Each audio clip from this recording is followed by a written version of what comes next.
I would love to know, how easy is it for you to trust your partnerships on a scale of 1 to 10?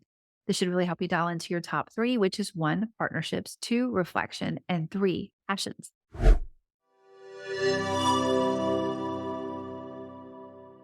Hi there. Before we get started today, I do have a special announcement about this podcast.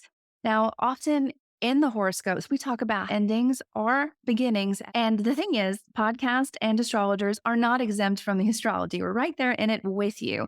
And that brings me to the announcement. Star Signs is no longer going to be on the Astrology Hub podcast platform.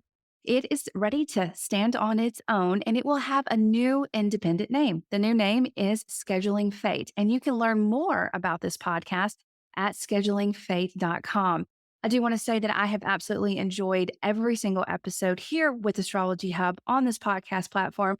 I'm very grateful to Astrology Hub and all of you. And I do look forward to connecting with you out there in the universe at schedulingfate.com or anywhere else we may cross paths.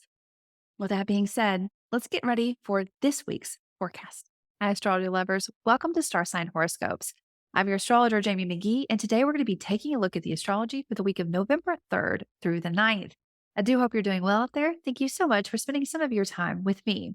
All right, so this week is loaded with a lot of reflective energy, which may feel like a reality check, but as always, reality checks are energy. There's always a positive way to work with it. Now, first up, we have the sun opposite Jupiter. This is a good time to notice what you're bringing in abundantly to your life and adjust as needed. Now, Mercury will oppose Uranus. Now, this could bring up some big aha moments. Venus will oppose Neptune, which could be a little bit inspiring and motivating and dreamlike, but it's also a good idea to keep your feet on the ground with this kind of energy. And Venus's trine with Pluto should help you do that. Now, Venus is also going to move into Libra, shifting your heart's focus.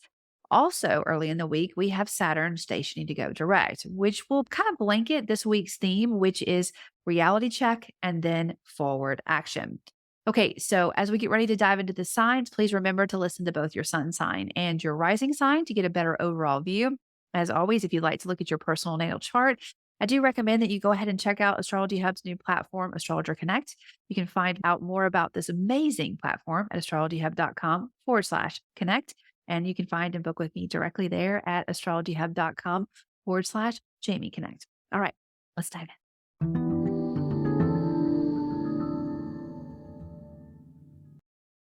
Hey, Scorpio, let's take a look at your week. Now, this week, there could be some revelations when it comes to your connections, those partnerships that you have.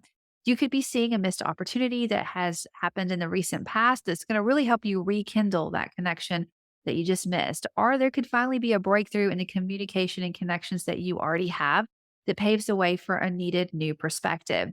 A mix of forward motion or conclusions will also be inspired by Venus moving into Libra.